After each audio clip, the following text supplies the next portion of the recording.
सरकार संविधानाप्रमाणे चालतं, दबावानं नाही. एकाचं ओरबाडून दुसऱ्याला असं करणार नाही. आरक्षणाच्या मुद्द्यावरून मुख्यमंत्री फडणवीसांची स्पष्ट भूमिका. सरकार दबावात नाही, मग 50% आरक्षण गेलं कसं?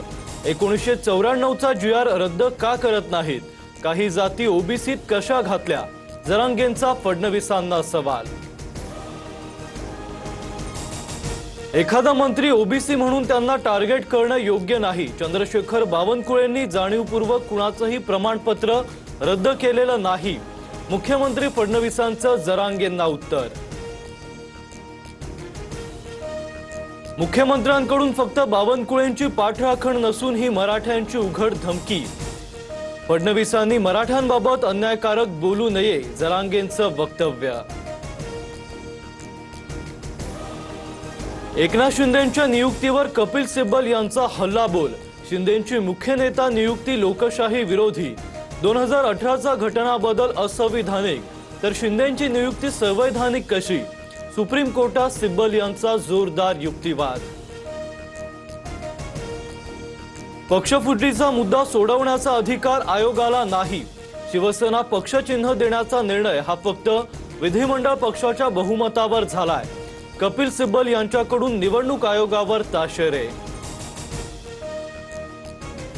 निवडणूक आयोगाकडून संविधान आणि घटनेचा भंग. कपिल सिब्बल यांनी आयोगाच्या निकालाची पिसं काढली. संजय राऊतांचा निशाणा, तर ठाकरेंच्या वकिलाकडून निवडणूक आयोगाला चुकीचं ठरवण्याचा प्रयत्न. नरेश म्हस्केंची टीका. शिवसेना पक्षचिन्हावरील सुनावणी अंतिम टप्प्यात. आज दुपारी 2 वाजता पुन्हा सुनावणी होणार. कपिल सिब्बल आणखी युक्तिवाद मांडणार. भाजपचे राज्यसभा खासदार उज्ज्वल निकम यांनी दिल्लीत अमित शहांची भेट घेतली. आगामी मंत्रिमंडळ विस्तारात निकमांची केंद्रीय मंत्रिपदी वर्णी लागण्याची शक्यता. गडचिरोली आश्रमशाळा सर्पदंश मृत्यू प्रकरणात उच्चस्तरीय चौकशी. आश्रमशाळेचा परवाना कायमस्वरूपी रद्द करण्याचे मुख्यमंत्र्यांचे निर्देश. वसतिगृहाच्या अधीक्षिकेचं निलंबन. मंत्री अशोक उईके घटनास्थळी जाणार.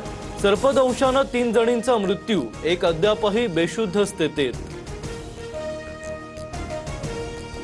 मुंबई उच्च न्यायालयाकडून FDAची पुन्हा एकदा कान उघाडणी. तुम्ही तलवारीचा वापर डास मारण्यासाठी करताय.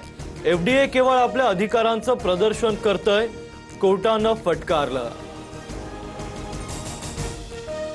फुकेत दिल्ली विमान टर्ब्युलन्स घटनेत धक्कादायक खुलासा. पायलटनं गांजाचं सेवन केल्याचं समोर.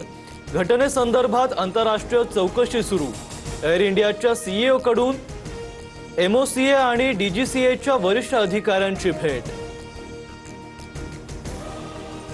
भारत चीन सीमावाद पुन्हा पेटला. अरुणाचल प्रदेश भारताचा अविभाज्य भाग. अरुणाचलमधील लष्करी तणाव आणि सैनिकांमधील चकमकींबाबत परराष्ट्र मंत्रालयाची भूमिका. LAC लगत शांतता आणि स्थिरता राखण्याचं आवाहन.